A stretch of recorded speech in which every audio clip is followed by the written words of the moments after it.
Welcome to Diary of a Queen, episode 2. I am your host, Danielle Martin, and I am so excited to have Tammi Hanak from Pennsylvania. I am thrilled to be able to talk to you today because I have followed your journey, your life's journey, and everything that you are, all the things that you have done that have led you to the place that you are now is so incredibly amazing. And I'm loving the opportunity for you to be able to share it because I really do feel that people are going to be able to resonate with you. So first, welcome to the show. Thank you for being here. Oh, thank you. It's such a gift to be here as your second guest. I love it. So I am not as versed on cancer as I know that you are. And I know that your cancer journey has been a long time, over 20 years, cancer survivor, which is so amazing. I love that. I remember at one point writing on your social media when you were talking about an anniversary of I'm so glad to celebrate this anniversary with you. I'm so happy that you're here.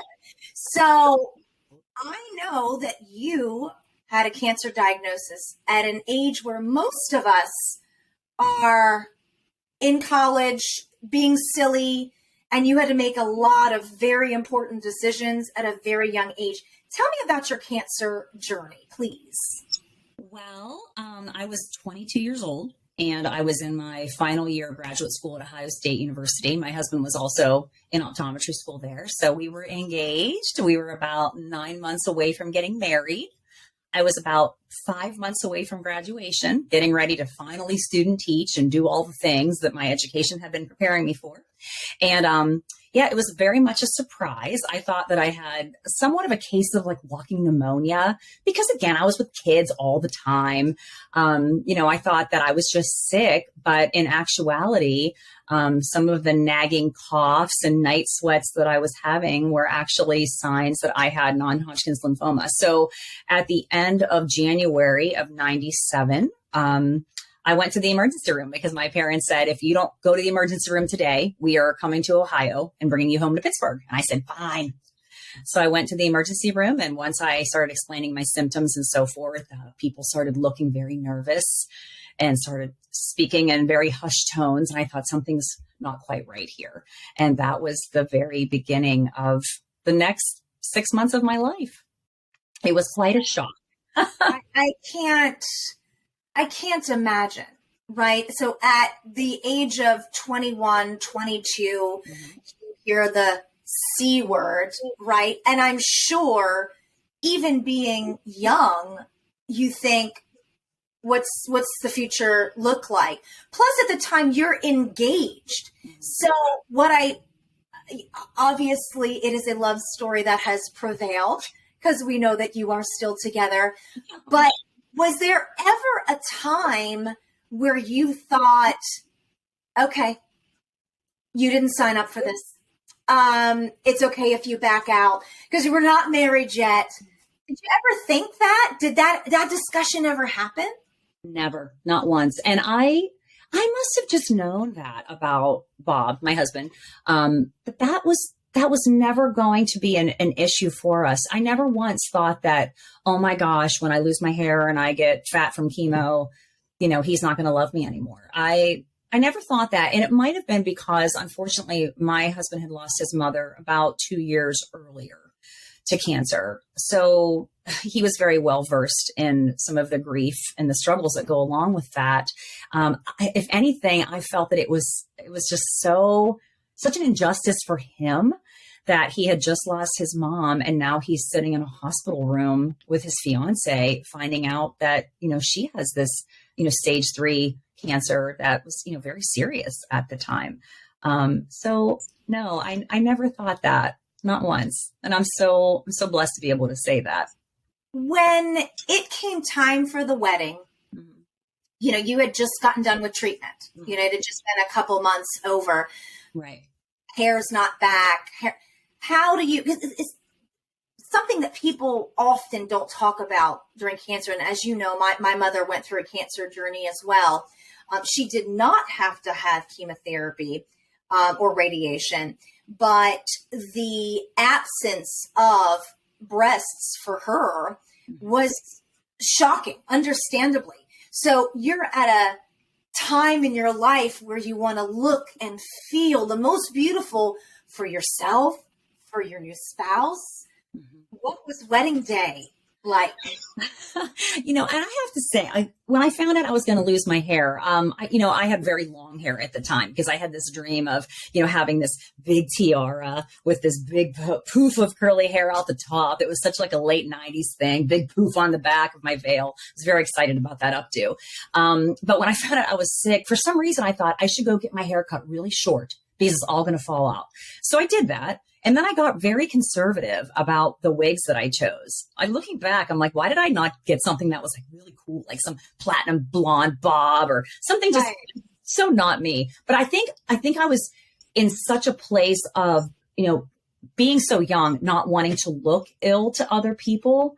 And for all intents and purposes, I really didn't look sick, on the outside. I think the only time that it really ever bothered me was the day before my wedding. I had just come home to Pittsburgh. I bring my veil, got my wig all like curled and styled for the wedding. But I had like about this much hair, like just a tiny, like little crew cut.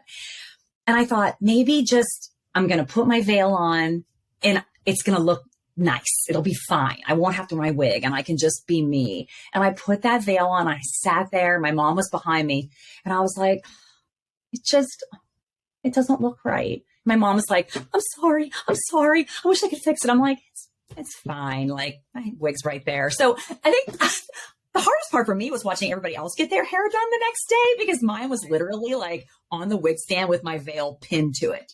Right. But one of the best stories is that at the wedding, like my father ended up wearing my wig with my veil on it. My sister was wearing everybody was wearing it at the reception. Once it finally came off in my money dance, I was like, heck with this. And then it just became like, something that everybody could have fun with. So, and after that, never wore it again. I thought, this is who I am. It's going to grow back. Hair grows back. And even now I catch myself when I say like, I'm having a bad hair day. You know what? There really is no bad hair day after you've had chemotherapy. You're just happy to have your own hair again. What a great story about your wedding. Another thing that I find anytime you have a huge health scare, people assume everyone rallies around you. Right.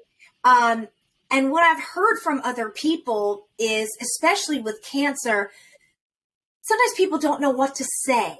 They don't know how to act. They say too much, whatever it may be. And it's something that a lot of people don't talk about, that they feel during their time of treatment, right after diagnosis, that they feel isolated.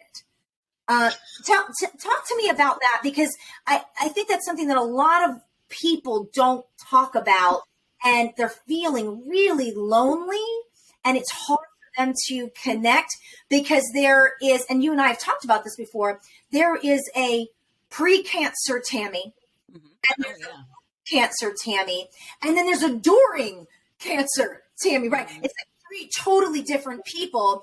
And so I think a lot of time people don't know how to react to these three different stages. And so they just back away completely because they don't know how to deal with the situation. What was that like for you? How were people in and around you during that time? Well, I think the hardest thing, thinking back about that, everybody wants to help. They don't know how to help. And everyone says to you, let me know what I can do. But as the patient going through it, it can be very difficult to ask for help. I remember once I had to go for a chemo appointment and my blood counts were too low, so I couldn't have it that day. But Bob was in clinic. He had dropped me off thinking he'll pick me up 5 hours later when it's over. So I'm stranded at the doctor's office, and even having to make a phone call to a friend who had said, anytime you need something, just call. It was really embarrassing having to pick the phone up and say, can you come pick me up right now? But people want to know what they can do. And it's almost better as the patient if you actually tell someone what they can do. I would love it if you could make dinner for me this week because I have, an appointment, or I know I'm not going to feel good, or like, would you come sit with me or go to blood work with me just so I have some company? I think people say, let me know what I can do, but then they feel helpless because they don't know how much to offer. And being the patient, you feel very helpless just because at this point, your health is completely out of your control. You're just hoping and praying the medicine's working. You're just kind of sitting back and just waiting for the good news. I don't know. I think that's the one thing that I would say is that, really come up with something when you say that is really going to be something. Cause that's what I remember the most. The people that said, I'm going to make you dinner this week. What would you like? That was just amazing. I was like, wow, like, thanks. It's really nice. Cause I wanted to see people too. You want some normalcy in your life because there's so much that's not normal. I student taught all through my treatments, but going to school made me feel like a normal person. Nobody knew that I was going through it. I interviewed for my first job and nobody knew that I was still going through chemotherapy and everything. It made me feel like it really wasn't happening. You have enough painful reminders. Talking about that is hugely helpful because people really don't know what to say. Mm-hmm. So I had shared this with you too, that I had a miscarriage and I felt like everybody just went away. And I'm a little bold enough to say, hey, what happened to you? I needed you. Mm-hmm. How come you never said anything? And almost every person said the same thing. I didn't know what to say. I didn't know what to do. I would rather someone say that to my face. Right. I don't know what to do to help, but I'm here for you, rather than just kind of back away. Like, if I don't say anything, then I don't have to really acknowledge what's happening here. And it's painful to see that happen with friendships, for sure. In close relationships. I can't imagine with something like that. And especially, at such a young age. So after you were done with treatment, again, going through this with my mom, one of her biggest concerns and the reason why she chose to have both of her breasts removed is she wanted less and less of a chance every time she went to the doctor of hearing, hey, by the way, you have a recurring condition. So walk everyone who's listening and watching through what those progressive appointments look like, because they can be scary. They're very scary, because, when you're going through it, as the patient, you're in the survival mode, that you just have to soldier on. There's no time to sit back and worry and grieve about what you're going through, because that's not going to help you. A good friend of mine once, she looked at me and she said, I don't know how you're doing it. If it were me, I would just sit in bed and eat Oreos all day. I remember sitting there thinking, well, that's not going to help me either. So no, I can't do it. Sounds amazing, but that's not going to do anything. That's not going to help me fight cancer. So those first appointments, can be very troubling. You're obsessed with your blood work and your numbers and so forth. But once you get like those first 1 or 2, 3 month checks under your belt and you walk out of there, you have like this clean bill of health. Like, I'm good for 3 more months. I can just live like a free person, like a person before cancer for 3 more months. And then it goes to 6, and then it goes to a year, and by this point I have, my beautiful baby daughter now, is with me. And I'm taking her with me to my appointments. My oncologist is like, I just never get to see happiness like this usually after this kind of circumstance. And I was always so happy about that because I was just moving on with my life. When I reached the point, must have been close to 5 years, my oncologist said, at this point, it would be hard to know if any cancer you got right now would be related to your original cancer. So if you choose not to come to these appointments anymore, you can be released from them. And immediately I decided no more. And that was really hard for my mom and for Bob to be okay with, Like, why don't you want to go anymore? Don't you want to just keep getting checked? And I was like, no, to me, it is over. I don't want reminded of it. I don't want to walk into these clinics and see so many people that are still struggling with this. And I have like terrible survivor guilt. I still have that, 25 years later, like, why did I come out of this okay with no recurrences? And I've seen friends that are going through, recurrences and so forth out of remission. So sometimes you just kind of want to put it behind you. And my mom has just finished her own journey with 2 cancers in the same year. And she's in that place now, being fearful of the next CAT scan, the next check, the next blood work. And I said, Mom, we just don't think about that. We just move on. It's not coming back. You just go forward, positive, positive, positive. Because I really believe in the power of positive thinking. After going through all of that, that was the only thing I allowed myself to think, was that this is not coming back. This is over. This is over. And I was going to ask you about that, how mindset plays, what kind of role that plays during cancer. Because I mean, as you know, just in life, there are so many easy ways to have a negative mindset. Do you remember the movie Cocoon? Sure. Okay. Do you remember when like the aliens would like strip off their human skin and they were like these white beings of light that were like flying through the air? I remember. Yes. I literally would picture that every time I had chemo. I would picture, instead of thinking like this is poison going into my body, which it was, I would think the white light is just spreading through my body every single time. And I always pictured that image when I was having my treatments, that was what was inside of me. I was completely white and glowing. And that was the only alternative for me. So thankfully, knock on wood, 25 years later, that worked. I mean, it's so amazing. So I believe the same thing, that a positive mindset can get you through so many things. It's difficult to always have that positive mindset. I'm sure at some point during your journey, when you were thinking about starting a family and talking with your doctor about that was even a concern. So here you're a young person, you're now married, you've gone through cancer. I mean, you just had a 1-2 punch after another, and now you're ready to start a family.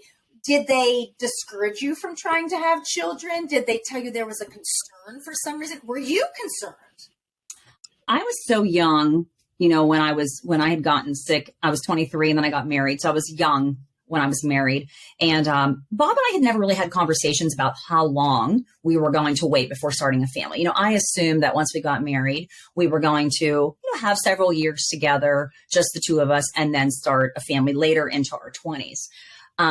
But then, this cancer thing came along, and they had told me right at the beginning, before I even started treatment, they said, would you like to harvest your eggs? And I just was like, why? And they're like, well, chemo may make you infertile. And I was like, I'm not going to worry about that right now. I'd like to live. And that's really kind of the stance I took. I'm like, I'll worry about that later. Well, then I'm healthy.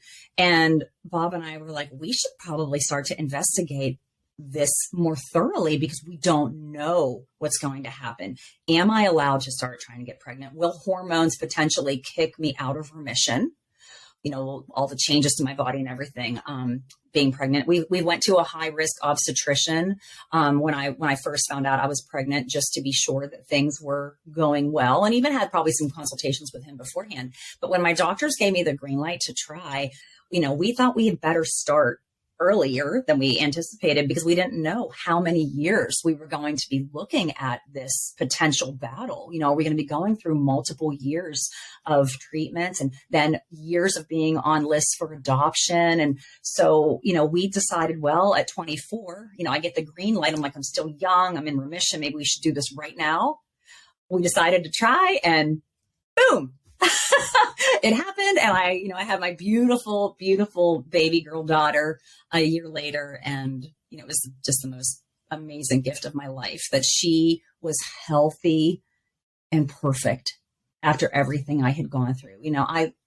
I look at her every day, even still, she's 23. And I look at her and think, like, how did this happen after everything that my body went through just a year or 2 before? It is such a gift. She's my miracle. She really is my miracle. I thought that wasn't going to happen, and God certainly blessed me. So after all of this, right? You've lived like 12 lifetimes. You're now like, 20. Like. Right. I know for you, and even though we've talked about that it didn't start for you right away, you adopted a mentality of my body is my temple. And let's, make sure that we have a healthy mindset, but that we have a healthy body as well. And you started a complete and total health empire afterwards, leading after that. So tell me a little bit about what that looked like then, even though it didn't start right away for you, and what that has evolved to even today, what fitness and health, how that plays a role in your everyday life. Yeah, looking back at that time, like I had no idea that my life would take the turn that it did. I think I was just so happy to be healthy again, but I had also put on so much weight through my treatments because I was on steroids. I was pregnant not soon after that. And I, really enjoyed eating my way through that pregnancy. So, after I had Marissa, I was like, woo, something's got to happen here. And, the first few years are just so crazy. I'm a new mom. I'm a working mom. I'm a daycare mom. I'm trying to figure this mom thing out. And Marissa was about 3. And at this point, Bob and I were, unsure if we were having any more children. And I was like, well, she's 3. I really can't blame baby weight on a 3-year-old. So I better do something about this. And I also kind of had lost my sense of self. I think that's something that happens to new moms before you even realize it, that, your life turns over to the people that need you most, whether it be your spouse, your children, or both. And I really felt that I needed something just for me. I'd always enjoyed fitness and so forth, but I also always wanted to be a ballroom dancer. So, on a whim, I decided to sign up for an introductory lesson. And I took that lesson and I got a little bit hooked on that. And that my life, took this turn into working towards becoming a competitive ballroom dancer, which I had done for a few years. And I remember at one point watching a video of me dancing. And I remember looking at that thinking, if I'm going to tell people I'm a dancer, maybe I should look like one. So I was like, I need to lose some weight, and that's probably where the journey really began. But I had no idea that years later, when I kind of semi-retired from dancing, that fitness would come back into my life in a way that I had never, ever expected, piece by piece. And all these layers started evolving over time, where I was a student, then I became an instructor. And then I took over the management of a program and helped open a gym here in Pittsburgh. And then with that, kind of almost took on a role as a fitness director and started kind of getting multiple certifications in all the classes we were going to be holding at the studio. Then I just kind of reached this point where fitness was becoming my life. And I just absolutely loved the joy I found in teaching, not just dancing, but also the joy I found. I'm a teacher by design. So that's my full-time career, but it was also now becoming my slash career because, that was quickly becoming all the extra hours of my day. And then I decided to start a business with it on top of it, because I thought there's no way for me to be able to reach women when I'm at the studio in the 5 minutes of the cool down before my next class starts. And I have to change clothes before the next class starts. So I was having a really hard time, trying to connect with the women the way I wanted to. I wanted to give them tools that, was going to give them a way to stay accountable when they weren't with me. Because maybe most of them I only saw once a week, to give them ideas about how they could change their nutrition to be able to see the efforts they're putting in week after week, and again, just to stay motivated through their own fitness journeys as mine was evolving. And if you would have ever told me that I would have become an entrepreneur and, had, quite a successful run of that, I think I just would have laughed, because I never saw myself as a business person. I still don't, because when I look at myself, I'm a teacher, and that's what I like to do best, whether it's teaching someone about nutrition, teaching someone about fitness, speech pathology, whatever it is, that's what I do. So, that one little baby step of me wanting to take a dance lesson kind of morphed into an entire dimension of my life that I could have never anticipated. That time of my life spanned almost 12 to 15 years. And I never thought that was going to be part of this new reinvention of me.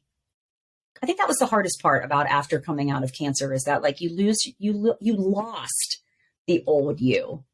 It's just gone, vaporized with that diagnosis. You can't remember how carefree you were before you get that diagnosis. Then you go through this incredibly traumatic experience and you come out on the other side and you're like, well, now what do I do? I haven't even had time to process the emotions that went along with all of that. And now I'm a different person now. Things matter differently. Little things don't matter anymore. My whole life has a different perspective. So like, how do I put all that together? So, I guess like fitness became a really amazing outlet for me. And thankfully it still is something that just brings me complete joy. And it is so very important. And I think a lot of the times people don't realize when you're taking care of yourself, you are giving a little self-help. You're giving yourself a break. It's time to focus on you. And as you said just a little bit ago, we tend as mothers, newborn mothers, mothers of teenagers, mothers of children, women in general, we tend to lose ourselves. And sometimes it's so hard to find our way back. It's actually a perfect segue, because I want to talk to you about that beautiful baby girl who is now 23 years old, and an entrepreneur of her own, working her way in the corporate world. She's getting ready to get married. Yes, she is. And you and I have shared, I'm at a different phase in life. My children are still young. I have an 11-year-old, a 9-year-old, soon to be 10, a 5-year-old, soon to be 6. So my children are still quite young. But when I've spoken with you in the past about that transition of going from, I'm the PTA mom and I'm baking cookies and I'm doing this thing, and oh, now my kid's getting married. And it's supposed to be a super joyous, wonderful time. And it is. Everybody I've talked to said it is that time. But there's a feeling of loss. Oh, and nobody talks about it. So with your daughter, not only is she not at home anymore, she's moved far away. Mm-hmm. And now she's getting married. She's starting her own life. And where your heart leaps for joy for her, you can't help but go, yeah. Well, what about me? How does that work? Because I think this is going to be really useful for people, because there's a lot of women our age right now that are going through this, and it feels like a loss. And what do I do? Where am I? How do me and my partner connect? We're in a different place. How does all of that play into your life with everything that you have going on with your daughter being a newly engaged? Well, that's a really interesting thing, because, a lot of people that I know that are in the same position that I am right now as an empty nester are much older than I am, because they may have started their families a little bit later in life. So, I'm 48 years old, and we're done, college is done and she's out. But we go through seasons of our life, and, you feel like you're never going to get out of a particular season because it feels so hard. Right. Then you get to the next season and you think, wait a minute, that season was way easier. I'll take that one back in lieu of this one, and I think you and I are at the age now, and like most of our friends, parents are getting older. There's illnesses. We're in this sandwich generation of like, our children are getting older and they need us, but our parents need us too in a different way, and that's really difficult. My dad passed away 18 months ago. My mother was diagnosed with cancer 3 weeks later, and then Marissa moved to Boston the next month. So there was so much upheaval in our life at that point. And, Marissa and I have always been exceptionally close. I'm so blessed for that relationship, because I know that's not what every mom and daughter have. But it's always been really important to me for her to know that she is my little best friend. And, not only did I lose my daughter and that role of parenting, you can hope and just pray that you taught them all the things that they need to know to go off into the big, big world. I was also saying goodbye to my friend, and that's what's so difficult about being apart. She lives in Boston. She's 10 hours away by car. So every visit is planned. The visits are getting shorter now because there is a significant other in her life, and we love our future son-in-law. We do. We love him so much. But there is such a loss that Bob and I have noticed in just the time that we had as just the three of us. We'll never have that back. And I look back and I think there were so many nights that I was like hustling and grinding, because that's what we were supposed to do as an entrepreneur. You hustle, you just work as hard as you can. And when you think you can't do it, you work harder because somebody else is working harder and you need to do it. And I was in that mindset. I'm like, if I keep doing all this, we're going to have something more. And I can't even tell you what the more was going to be. I just kept thinking there's more for us. If I could have back all those moments that the three of us were on the couch watching TV and I didn't have a laptop open, working, kind of distracted, not really there, not paying attention. If I could have some of those moments back right now, I would do anything for that, because now they're just, it's a new season of our life.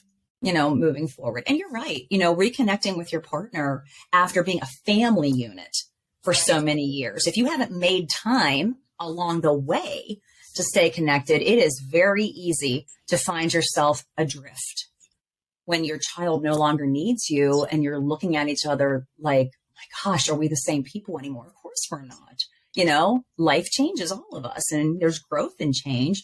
But, I think that's so important.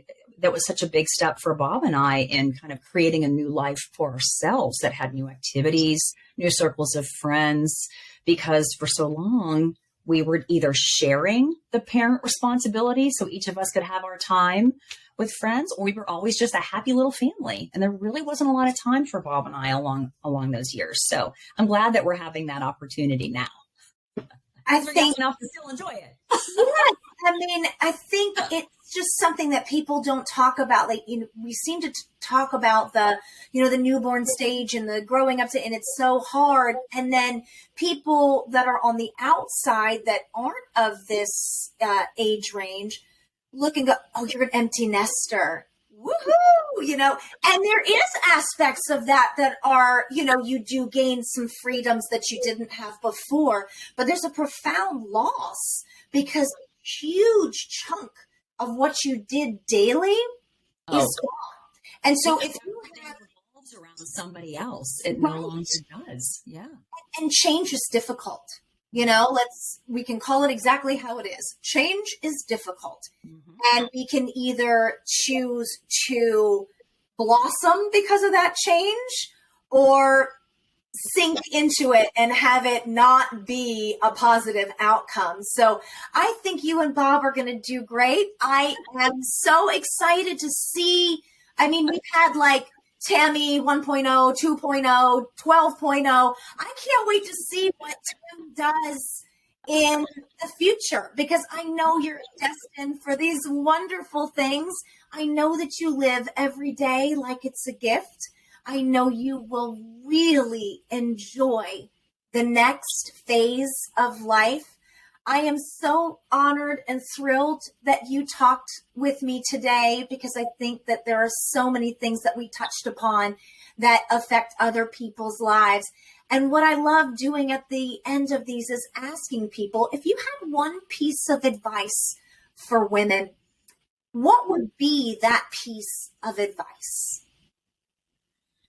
I feel like it's so important to know and discover what brings you joy and passion in your life. There's so many people that I've talked to who don't know. They're just kind of like going through life and life is good, but there hasn't been something that's like lit them on fire. And I feel that, passion comes from the unpredictability, passion doesn't come from certainty. So, we have to step out of our comfort zone sometimes to experience new things, because you never know, that one baby step, like me picking that phone up and calling for that first dance lesson, transformed my life in a way that I could not predict. And it doesn't mean that you have to excel and be good at whatever it is that you're interested in. Just try it, because what do you have to lose? But you have everything to gain from that.